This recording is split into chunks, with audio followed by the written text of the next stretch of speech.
excited to bring you a really exciting topic, basically HR, ServiceNow, but specifically employee experience transformation via the employee journeys. With that being said, I want to introduce our speakers.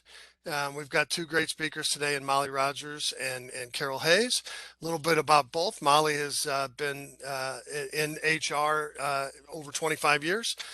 She's served as a principal consultant for a variety of ServiceNow HR and safe workplace implementations, including a very large regional hospital most recently. She's got global technology organization experience, multiple top 10 financial service providers she's worked with, and also she's an experienced practitioner in a variety of COEs related to HR, including consulting, communications, L&D, rewards, OCM, and strategy. So we're really excited to have Molly on board to talk to us. And then secondly, we have Carol Hayes. Carol also has 25 plus years in human resource, so over 50 years of experience that we can all learn from today. That's just unbelievably exciting for me. And she's been specific to the health insurance and healthcare delivery industries. Her primary areas of focus were talent management and delivery, organizational change management, leadership development, mergers and acquisitions, and HR operations. Along with several HR and project management certifications, Carol holds a Master's of Science in Organizational Dynamics from the University of Pennsylvania and a Master's in Business Admin from Philadelphia University. So with that, I am going to go ahead and turn it over to Molly.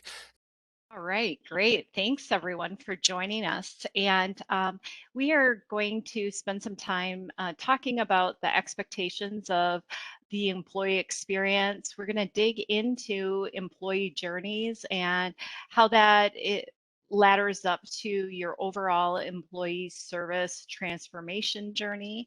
We're going to be talking about where organizations start and why the employee experience is so critical to your overall business outcomes and how CDW can help.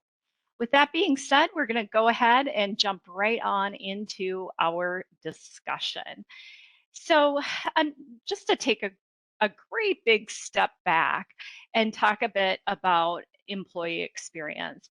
A number of years ago, HR took a lesson from our friends in marketing as it relates to interacting with the competition.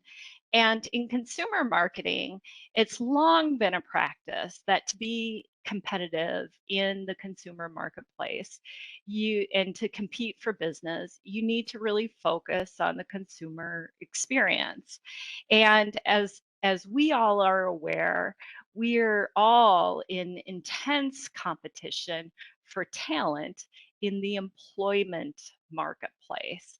And so now we all need to really focus on the employee experience as we all compete for talent in that talent marketplace. And so you can see that there is much more of a focus on employee experience over the last, especially 5 years within the in place. Not surprisingly, we are seeing a much broader growing body of evidence also showing that as organizations focus on employee experience, we actually are seeing a rise and a positive impact on customer experience. And that certainly is logical, that as your employees are supported and feel very good about their employment experience, that also translates into the customer experience.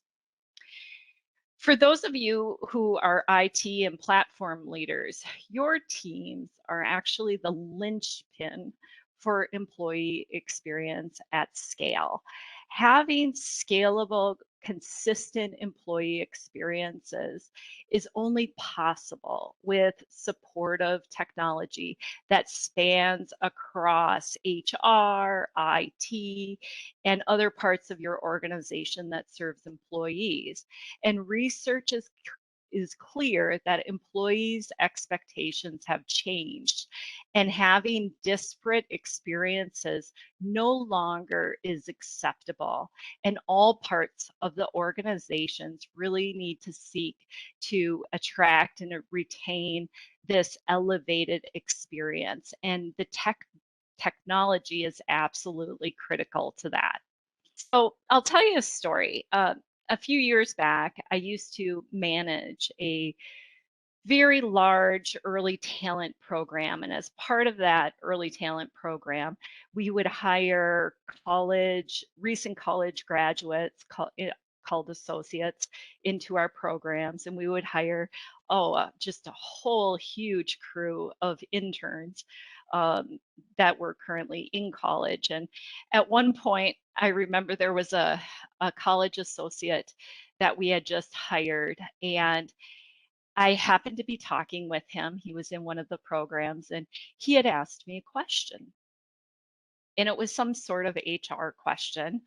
And his program manager, specific direct program manager, wasn't available. And I didn't know the answer to it. And I said, "Oh, well, Cody, you'll need to call HR to get the answer to that question. I don't know the answer to it off the top of my head."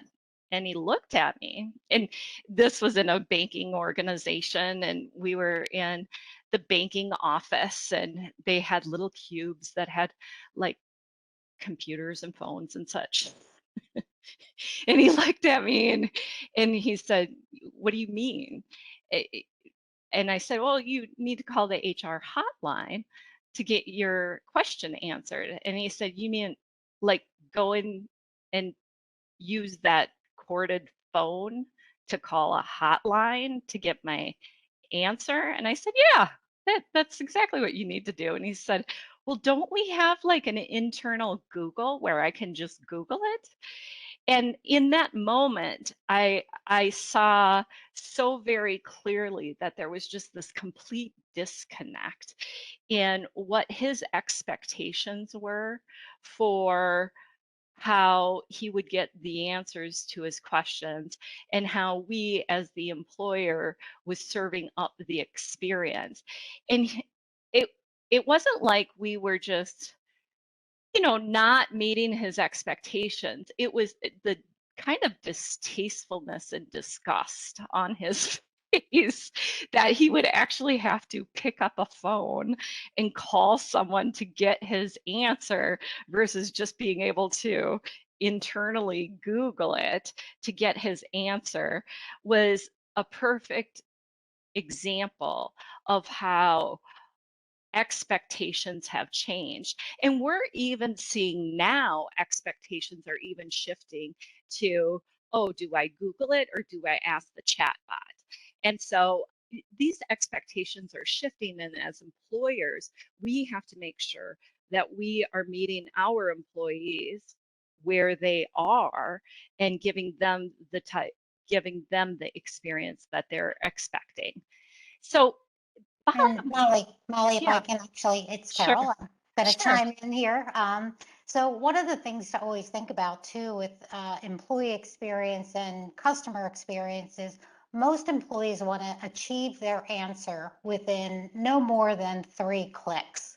So if they have to bury and search through multiple reams and databases and screens and knowledge bases, they're going to get very frustrated. So really you want to mirror that employee experience to that customer experience. 3 clicks to achieve an answer seems pretty right. So it's an important kind of uh, point to think about when you're modeling your employee experience there. That's exactly right. Exactly right, Carol. Employees expect their work life to be as easy as their home life. When they have a question, they want to enter it into the search bar on their company portal and get the answer. When they want to order something, they want to go to that same portal and order something. When they want to request PTO, they want to go to that same portal, request their PTO. When they have a question about their mobile, they want to go to that portal and be able to get the question to that answer and just go to the same place and get their question. So so this is the type of experience that our employees are expecting. And so as employers, we have to look at that and say, okay, how do we create that employee experience? So we have to take a step back and say, well, okay, just as consumer marketing learned that it's critical to understand the customer experience, they also understood it's critical to understand the customer life cycle and the subsequent customer journeys. Well, so too, from an employment perspective, we have to understand the employee life cycle and the employee journeys. And so you're hearing probably a lot about employee journeys these days. And so journeys, it seems like it's a big new buzzword. Well, what exactly are we talking about? What are journeys? What are employee life cycles? Well, let's talk about that a bit. An employee life cycle, a typical employee life cycle, is very similar to a customer life cycle. It includes attraction, recruitment, onboarding, retention, development, and offboarding. And then within that life cycle, there are journeys within those life cycle components. And so examples of journeys would be, for example, onboarding journeys. Examples of journeys within retention would be things like getting a new laptop, or work transitions like transfers and promotions, parental leave, medical leave. Journeys can be things like in the development stage, like promotions or reskilling a new team member. Journeys can also be things like in the offboarding stage, voluntary separation, involuntary separation. The key thing here is understanding what a journey is. A journey is a distinctive process in which we thoroughly really think through and define all aspects, beginning to end, of the key personas or roles of the process, and curate an experience in a scalable, reliable manner that creates a positive experience for all involved and achieves business outcomes. And so I know that there are a lot of words in what I just talked about, but I just want to call out some key concepts here. A journey is scalable. It delivers a reliable and positive experience, and all the individuals who are involved have a positive experience, and it delivers on business outcomes. That's what a journey is. And so I want to give you an example of what a journey might be. Think about a retiring employee. This is an area where a lot of organizations, you know, maybe don't do so well. And a retiring employee, it might be as simple as the retiring employee hands in their computer and they take away their access on the last day of employment. And it's not such a great or consistent experience. In some organizations, it actually can be a pretty poor experience where you might see a longer term employee where there's basically nothing. In other organizations, it can be executed just very, very, very well. And so in a well done environment with a retiring employee journey, they identify who are all the people involved, who are all the personas involved with a retiree journey. Well, you've got the retiring employee, you've got the manager, and you've got the team that the retiring employee interacts with. You also have the IT professionals who are involved in removing access and taking back the equipment. And then you also have the HR retirement specialist that works um, with the employee and getting all of their retirement activities completed. So in developing that retirement journey process, what we do is we map out the process from beginning to end. And so typically that employee goes through the first stage, which is information gathering. And employees who are considering retirement often times go through an information gathering stage, and frequently organizations will have knowledge articles and workshops that help employees who are considering retiring getting ready for that. Then there's a stage where the employee notifies their manager, and organizations that do a nice job with this journey actually help the managers receive that information and help the managers really strategically think through, when you have a retiring employee, what do you do with that open FTE? And how do you evaluate, do you want to backfill that position, and or do you want to reevaluate what you're going to do with that position? And then how do you communicate to your team about the retiring employee, and how early or late do you wait to communicate with your team about that? And then how do you prepare for that retiring employee and work with them on the communication strategy?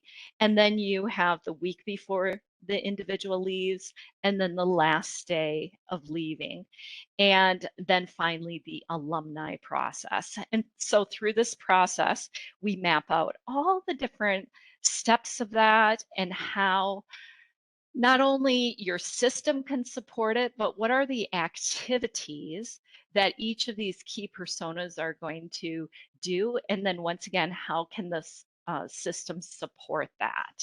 And so that is an example of a retiring journey, and ServiceNow can support that all along the way. So all these key personas have their tasks and action items all throughout the process.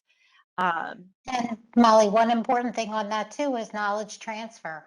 How many times does a person retire and all that knowledge walks out the door with them? So as part of the employee journey management, you can map out, okay, 4 weeks before leaving, uh, that can be, that exiting person can really meet with somebody and say, okay, today we're going to go through this process and then this process, and oh, here's some behind the scenes tricks. So all of that is just so critical when someone's leaving. And I think for the employee, it's also about having empathy.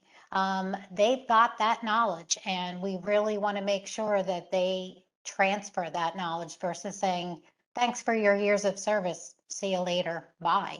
I think it's just so nice when you have that warm handoff of their knowledge. Yeah, and that's really talking about business outcomes as well, Carol. Thanks for adding that. And there's a direct business impact of retaining that knowledge within the organization. There's an impact to the organization when you really show that you're valuing that employee with a proper send off versus a, oh, see you later kind of experience. And those messages have an impact on retention of the other employees as well. So great ad, thank you. At this point, let's pause and go to Rick to see, Rick, if you've received any private Q&A and or if any public Q&A or chat has come in. I've got one here that would like to understand a little bit more about what journeys do you see most frequently, and what does that look like? Sure.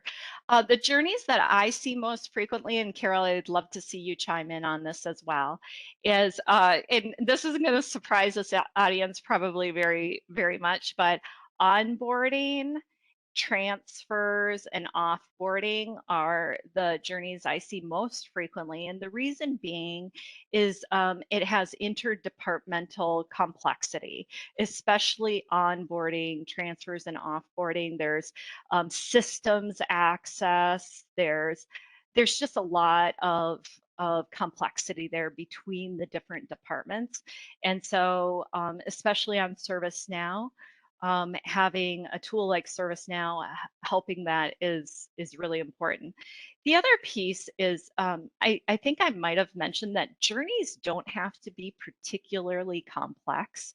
They can be relatively simple. But important.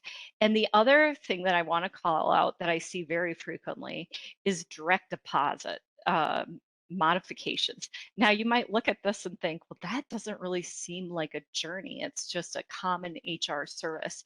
It is the most common HR service.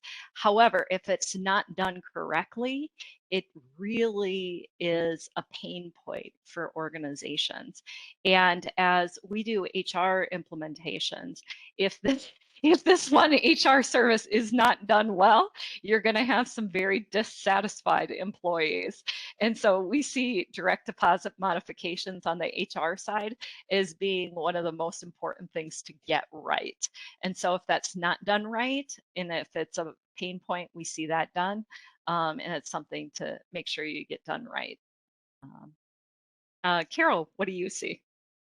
Leave of absence is one that I've seen extensively as well. Think about all the paperwork and the documentation that a regular employee, someone that's going out to have a baby, has to submit before, during, and sometimes even after if they need some sort of accommodation. So it's overwhelming, I think, when you're going out to have a baby to think, wow, now I've got to worry about all this extra paperwork in addition to having a child. And it's also not even just for the individual having the child. It could be the parent or the subsequent caregiver that's going to help with that. So it's all those little facets underneath. I think that's just a really good, solid example of a journey. And IT plays an important role in that, you know, turning off the access, enabling the access when the person comes back. And if they don't come back, what do we have to get back from them? So we'll talk more about that as we move through today's session. Absolutely. Great. Thanks. Thanks, Carol. All right. Well, so how do organizations institutionalize this? Well, there are many ways, and one of the major ways they do this is through their employee service transformation.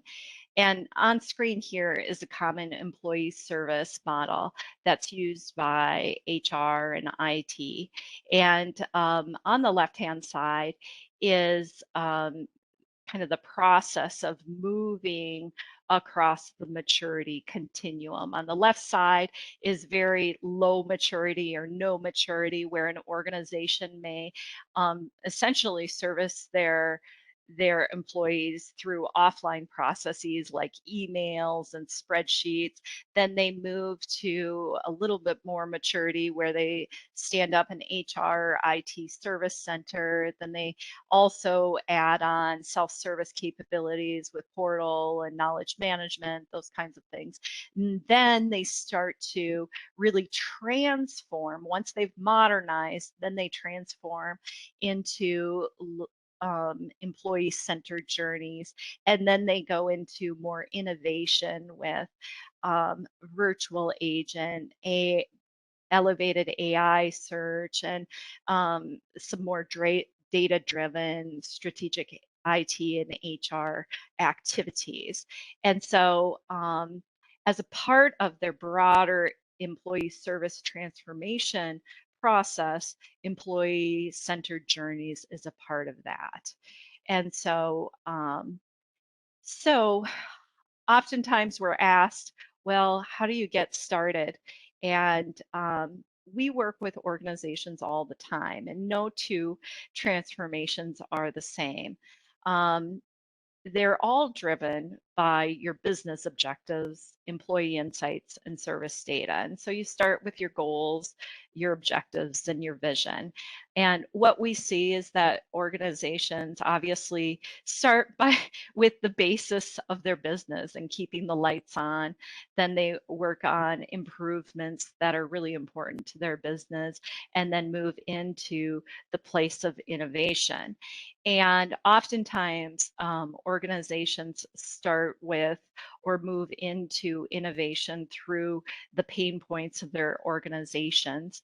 And there is this balancing act of complexity of, oh gosh, what are the quick wins for my organization versus the big wins of my organization? So frequently we hear about, oh, onboarding is such a huge pain point for everyone, but it's such a big thing to tackle. We don't know if we can really tackle this. And, um, if it is a big pain point, it is also a big win. And we have seen that that also provides huge value to the organization. What we are also seeing within this talent marketplace is that with the elevated amount of turnover and the elevated amount of hiring, things like putting investments into onboarding is really turning out that higher level of value. And that really helps that measurable momentum forward. So in just a moment, we're going to jump into some customer examples. But before we do that, I want to once again jump over to Rick to see if any additional private questions came into the private Q&A or any Q&A came in through the public Q&A or public chat. So Yep, Rick. I do. I have a really good one here. It says, our organization is not very focused on HR right now. What can we do in IT to improve our employee experience? What a great question. Great. So there's a few different things that you can do in, well, lots and lots of different things. So I'll take this and then see what we've got some other comments here on that. So first and foremost, reviewing what your repetitive requests are and see if there's anything that you can do to simplify the things that you're hearing a lot in your repetitive requests.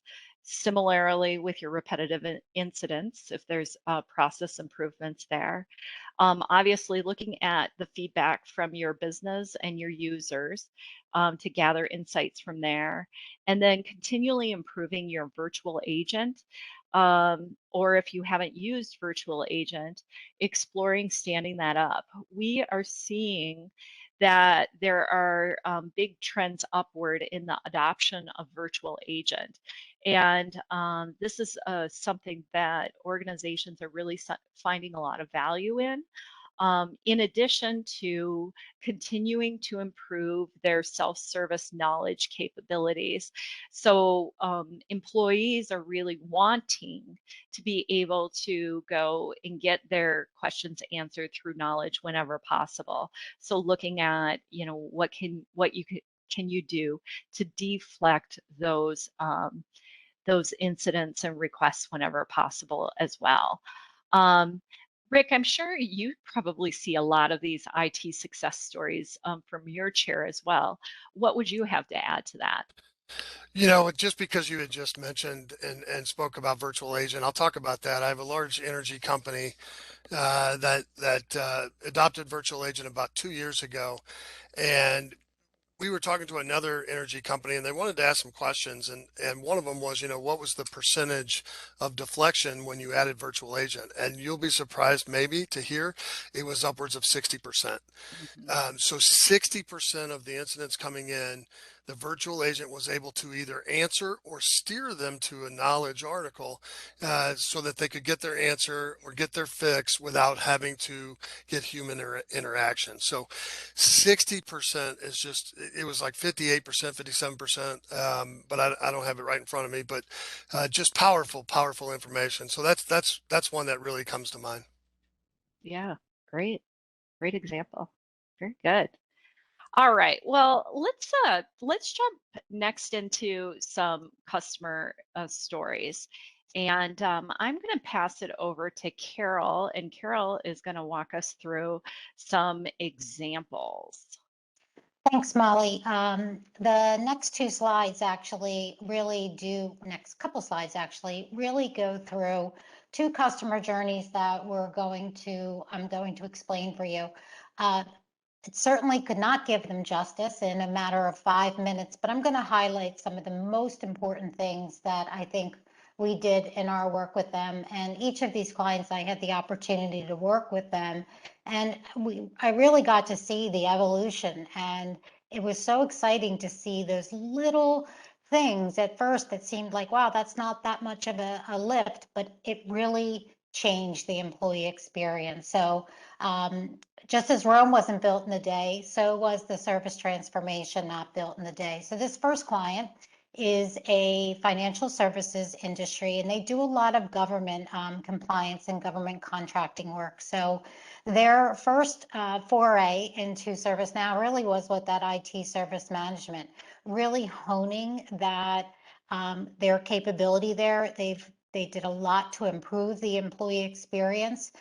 Then they implemented the ITOM discovery. Then when they moved to the HR piece, this is where the case management and the employee center became kind of the root of answering your questions. They did a lot of work with standing up their HR case management piece and making sure that, you know, routine requests were being answered, were being referred back to the knowledge bases.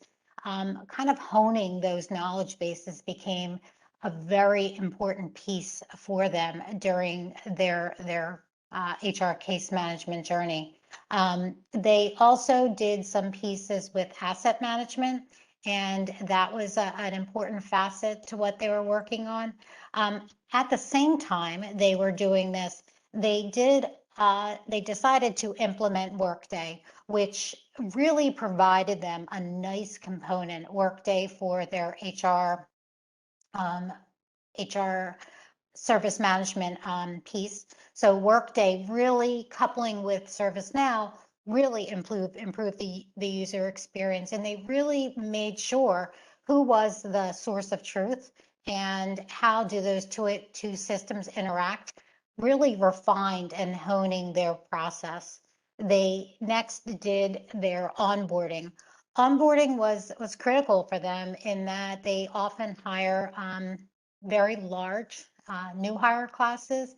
So making sure that every facet to that was managed timely, was managed accurately, really making sure that if an employee's start date got pushed back or the person decided that they weren't joining, that provisioning didn't happen, that the IT team wasn't furiously trying to make sure that an employee laptop was ready, configured with all the right setup if the start date got pushed back. That piece really took a large amount of analysis and a large amount of work between IT and HR working lockstep that says, okay, so when does the handoffs happen? What are those most frustrating points? And how can we make them work a lot better? They also had some pieces around government clearance. So making sure that if a new hire was going to work in a certain department, the right forms and the right compliance pieces were managed timely.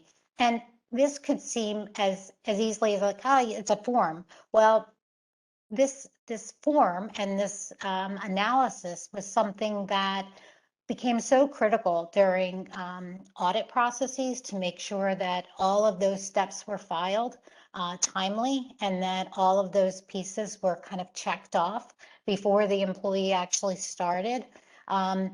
And because we automated that and because we had it all in a system and we worked with the team to make sure that happened, it really made the employee feel like, yeah, this organization has it together. They know exactly what's needed versus, oh, I lost that form. Could you fill it out again?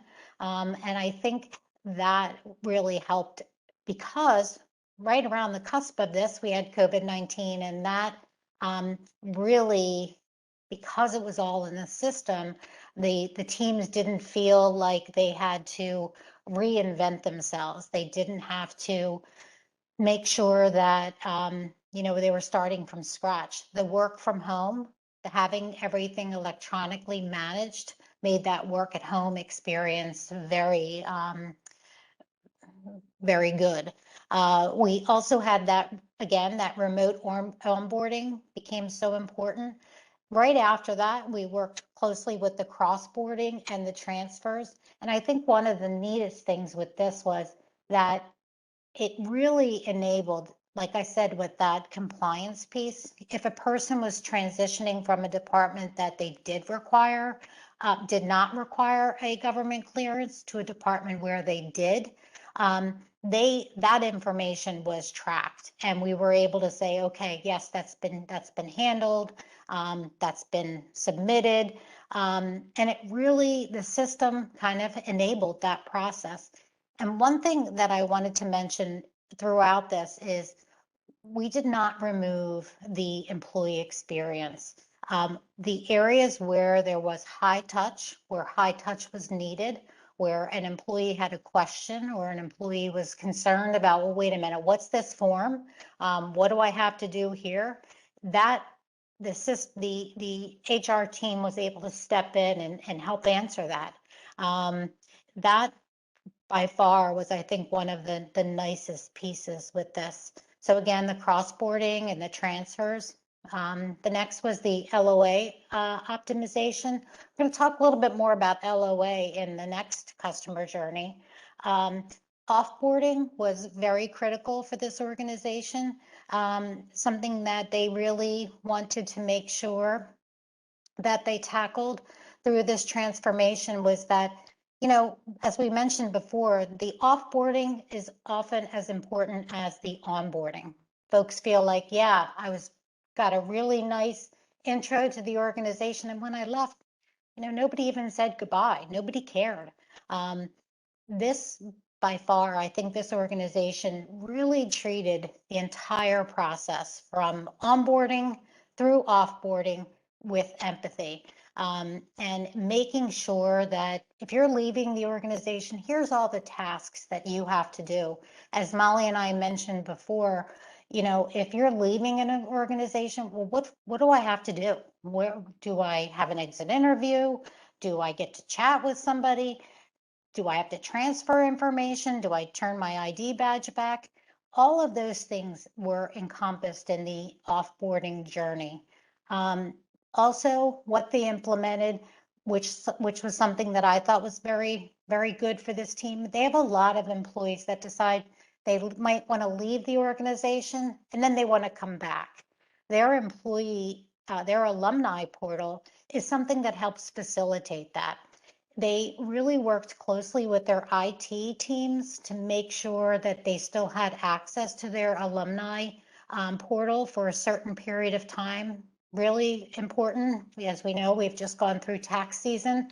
A lot of former employees called the employer and said, you know what, I never got my W-2.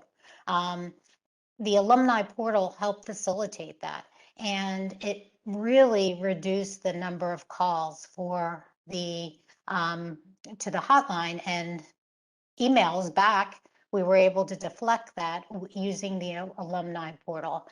After a year, you pretty much can decide whether or not you're coming back, but they do have that ability to extend it longer if needed.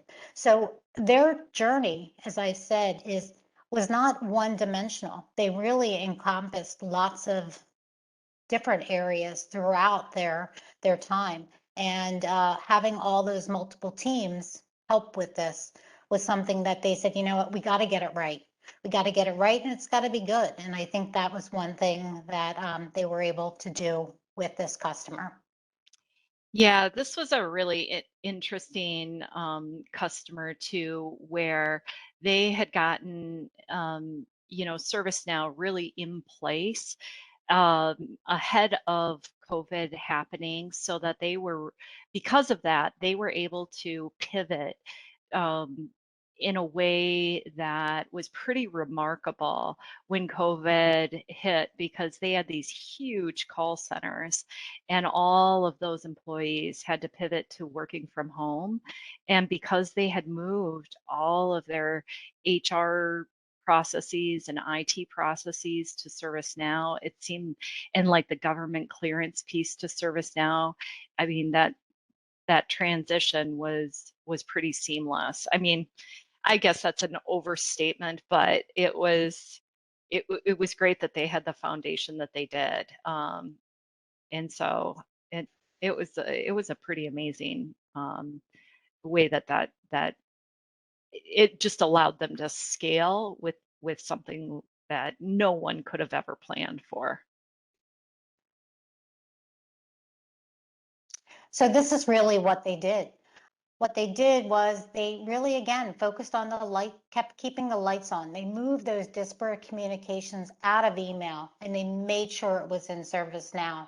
You know, having that employee portal be the hub for their communications. And, you know, if you have a question, you go to the employee portal, you use your knowledge bases, their policies, procedures, and all of this information was searchable. It really helped reduce that case and ticket resolution, help reduce the number of cases and improve their ticket resolutions. They did have some cross-functional in the HR and the IT workflows. Their improvements is it reinforced messages that ServiceNow is your portal. Go there first, get your questions answered.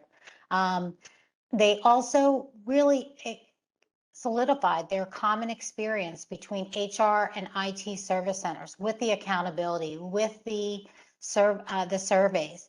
You know, I think one of the nicest things that they did is they really mirror their IT experience and their HR experience. It wasn't the same, but it was similar in that, you know, if you're going to submit a ticket, submit a case, you're going to get an answer. You're going to get a resolution. And if it's not resolved, it can be reopened. And I think that employees really enjoyed that experience. Again, they didn't feel like they were just talking to some nameless department or HR or IT. They had a person to go through. That enterprise onboarding and transitions, having those life cycle events and those job transfers really in the system helped. Those highly complex workflows, they moved them into ServiceNow, relieved those pain points, having all the employee, the manager, the service professionals, everybody kind of knew what they were responsible for. They really improved that onboarding experience. With 400 people were hired in 1 week, and it really was seamless. So I think that's what they really did. Next slide. So this is customer number 2. Customer number 2 actually was financial services as well. They were a little bit more junior in their employee transformation journey, but certainly not completely behind. You know, the mystery wasn't there. I think their first piece, their IT service center, they had just implemented their IT service center, so they were fairly new with ServiceNow. Their first thing is they did not want to automate everything. They did not want to remove that high touch employee experience. And one thing that I think they did very well is remember that when you're going from standardized to modernizing, it doesn't mean that nobody can call HR. Nobody can, you know, call IT. It's you're calling and you're reaching out based on when it's needed. You're automating those pieces that shouldn't be automated. Their HR case management, they implemented that first as a back end piece so that it was seamless to the employee in that HR monitored the back end piece and did not introduce it to the organization. So HR became the test for how are we going to manage leave of absences. They had a very complex leave of absence system. They had maternity leaves and paternity leaves, which is a little unique in HR speak. So they really got their leave management piece in place first. One thing that I think they did very well there was that compliance and making sure that, you know, when the employee goes out, when are they going to return? Making sure that they had the paperwork that came along with that, working closely with legal. So they brought legal into the review and the accommodations and the oversight and compliance and tracking, making sure that they were working lockstep with them. If the employee said, you know what, I'm not coming back, or when the employee went out, or if they did decide to come back, this is when we enabled the IT access piece. And HR and IT really worked very closely on figuring out when should we enable the access, when should we disable it. And then IT said, you know what, hey, now's a perfect time for us to have hardware asset management as well. So tracking all the assets that the employee had and kind of enabling the recovery of it. They were able to do that right in ServiceNow. Procurement got involved. So once legal and IT, they saw that those folks were working so well together, procurement said, hey, we'd like to get some of our processes automated. And again, this was something that was very challenging for employees in that if someone needed an accommodation when they were coming back and they needed an ergonomic assessment, oftentimes that didn't happen timely before, or HR didn't really know if it ever actually happened. Now there was insight into this because it was all tracked within the system. They could see, yes, it's ordered. Yes, the ergonomic assessment was done, and it will be completed by, X date. And IT knew, or other areas knew too, oh, we're going to have to be there to help support the employee because there might be some reconfiguring that we had to do.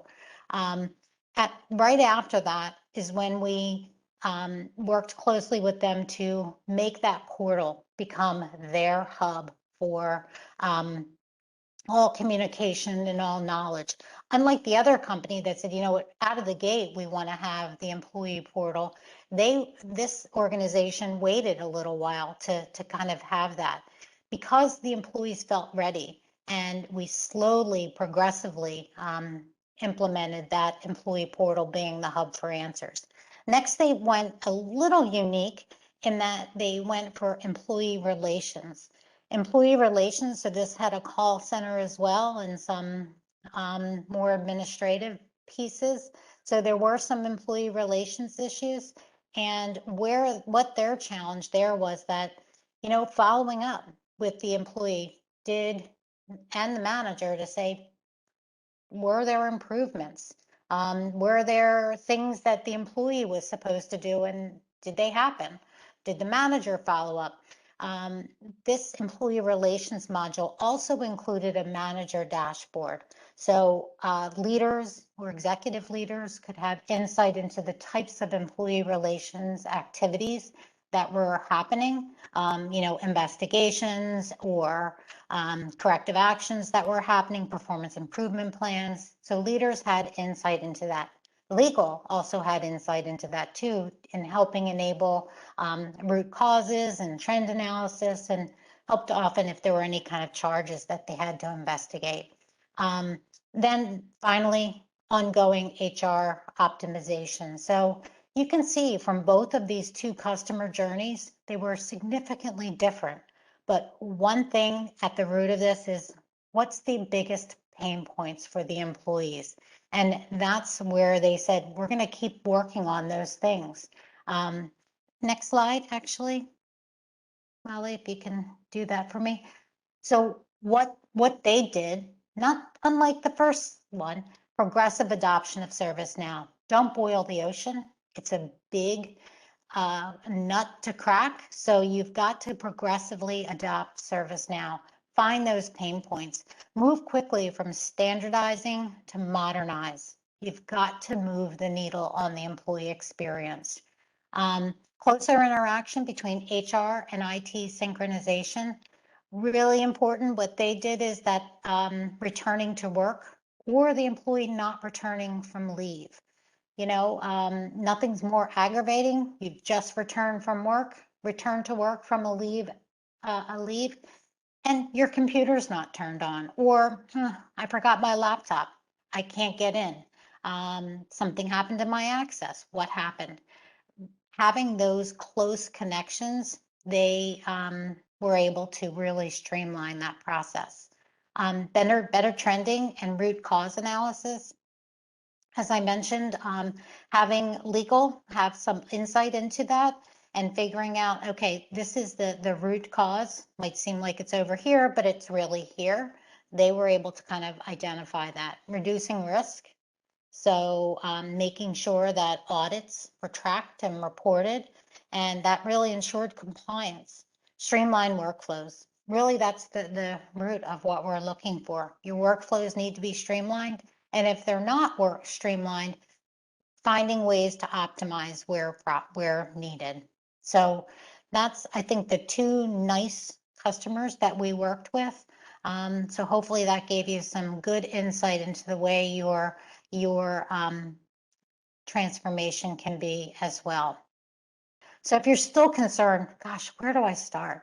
We're a significantly different organization than what those two customers that we've already mentioned. Well, establish the vision.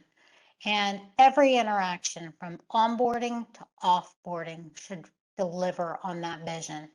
Remember that if things are frustrating you as an employee, they're probably frustrating in a new hire as well. So you've got to look at those day-to-day moments that say, can that be better? Can that be optimized? How can we do it? Prioritize is key and understand what's hampering employees and the organization to being productive. If it's the handoffs between HR and IT, that's probably a good case study to make this workflow move to an electronic format.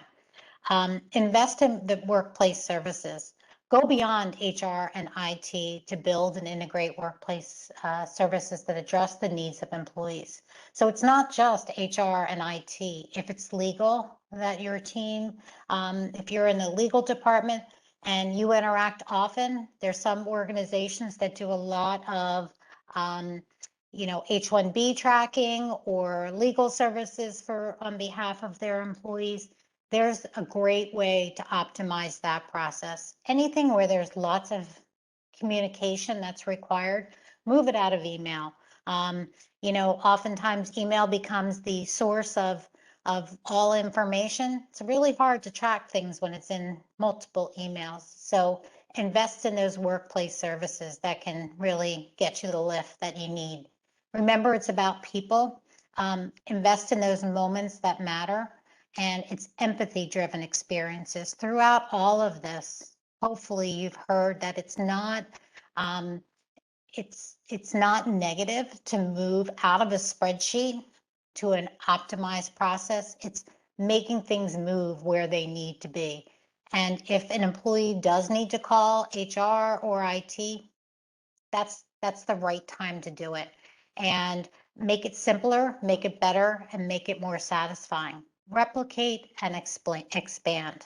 And tracking progress, so those surveys and those ways that you can make things better and keep enhancing that. So if you tackle, and I think one of the nice things where the client A that we spoke about before, they knew what their areas for improvement were, but it was progressive. They said, okay, this time we're going to tackle this one thing. In 6 months from now, once the organization settles, they moved on to the next thing. So they knew what's the greatest pain point, and that was the replicate and expand. When they implemented Workday, it was tough. It was a lot of change for the organization. So people can only stand so much during a certain period of time. So again, why is this employee experience important? A Gartner study, this study was done actually in 2018, and it was repeated in 2021. And it showed that a holistic employee experience strategy directly impacts the bottom line and business outcomes. When you prioritize what employees value, they really, a 4.17 times increase in employee productivity. So it's a pretty large lift there. When you design solutions that evolve easily, 1.64 times increase in employee high performance. So that correlation is there. Deploy solutions through effortless employee experience and a 1.65 times increase in employees' intent to stay with all the pieces of, the great resignation and the great retirement. If people feel like their company values them, they will stay. and a 2.21 time increase in employee discretionary effort. So they will invest in the organization. So I ran through those last couple slides fairly quickly. I wanted to allow some time for Q&A. We've got about 4 minutes left for questions. Rick or Molly, any questions there that might have come in while I was running through those slides feverishly? There sure were. The first one that came up was, what are the trends that you are seeing with employee experience and journeys? I can take this one. I've been seeing a few different trends. One is an emerging role in some organizations called the journey manager role. And sometimes they don't use the actual words journey manager, but they're putting into place people who are responsible for a specific journey beginning to end. And so, for example, let's say you're the onboarding journey manager, and they're thinking about this role as kind of like a product manager role, but they're the journey manager role, and ultimately they're accountable for defining what does this journey look like beginning to end at this company, and they are held accountable for all things beginning to end for that process within the company and coordinating all activities for that journey within the organization. And so that is something that I'm seeing more frequently as I'm working with organizations, is that they have the journey manager role. And so that's something. And then I'm seeing also that organizations are moving from thinking about things like a workflow to a journey. And kind of the biggest difference there is moving from kind of that perspective of utility, like, hey, how do we make sure the new hire gets their computer and access on day one for onboarding, to how do we give the new hire a comprehensive onboarding experience. Those are probably the trends that I'm seeing for journeys. Well, unfortunately, we don't have any more time for any more questions, but I do have one more ask of you all. If you would be kind enough to fill out the surveys at the end of the webinar, we sure read through those and try to learn from them and continue to make these seminars better and better every time. So thank you all for committing an hour of your time to us. Thank you to the speakers. Thank you to everybody who put this show on here, and everybody have an outstanding rest of their week. Take care. Thank you very much. Thank you. Great. Thanks, everyone.